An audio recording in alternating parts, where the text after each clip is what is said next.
Assalamualaikum warahmatullahi wabarakatuh. Perkenalkan, nama saya Farisa Putrahmania dengan NIM 23511050111033.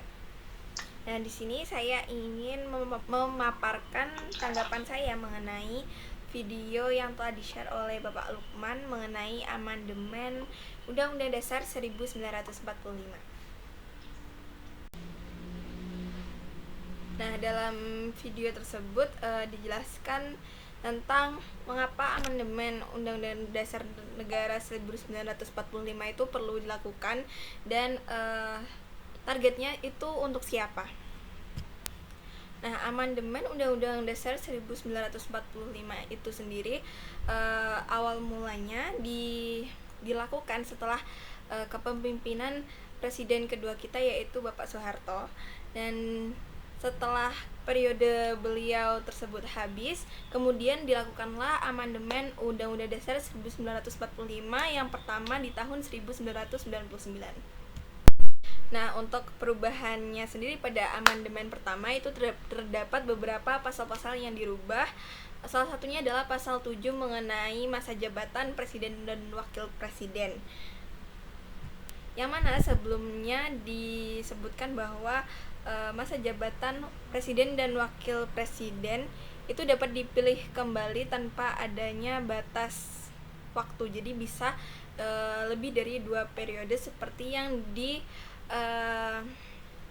seperti Bapak Presiden kedua kita, yaitu Bapak Soeharto.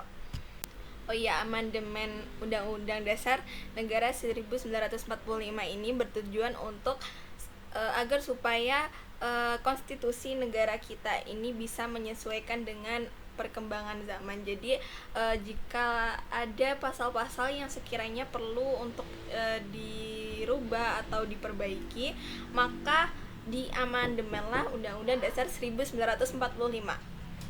Nah, namun berhubung Undang-Undang Dasar Negara 1945 ini adalah pedoman bagaimana pemerintah negara Indonesia ini menjalankan kewajibannya sebagai pihak yang mengatur seluruh kegiatan bernegara, maka amandemen Undang-Undang Dasar Negara 1945 ini tidak boleh sembarang dilakukan. Jadi harus dengan banyak pertimbangan, banyak kehati-hatian.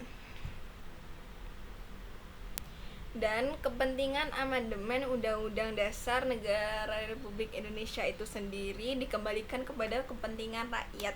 Jadi sebelum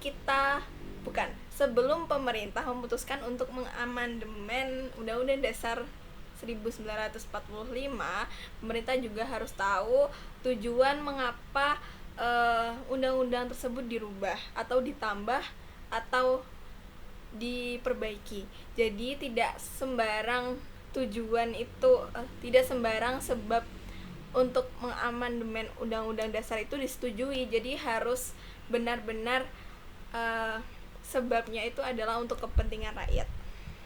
Dan apalagi sekarang banyak sekali oknum-oknum aktor-aktor pemerintah yang menggunakan jual beli dalam kepentingan politik. Salah satunya adalah dalam amandemen Undang-Undang Dasar 1945.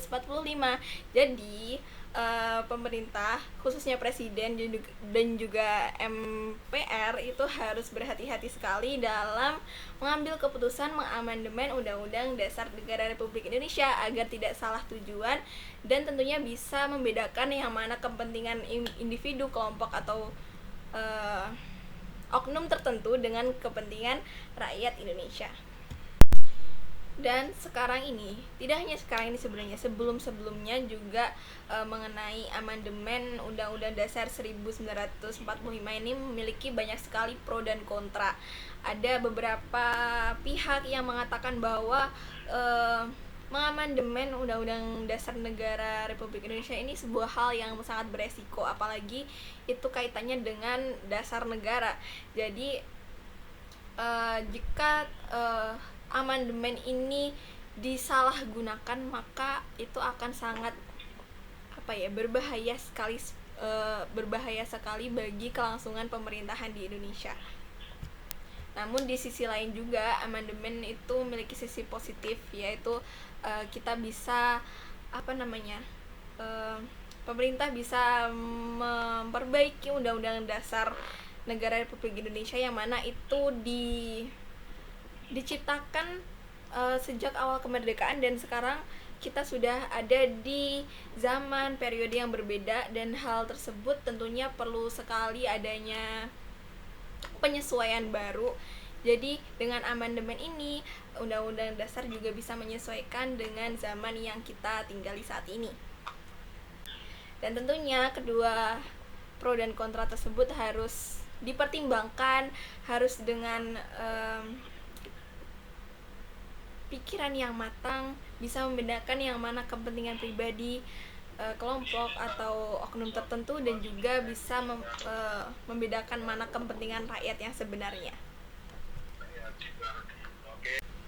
Baik, itu saja yang bisa saya sampaikan mengenai tanggapan saya terhadap amandemen Undang-Undang Dasar Negara Republik Indonesia tahun 1945. Wassalamualaikum warahmatullahi wabarakatuh.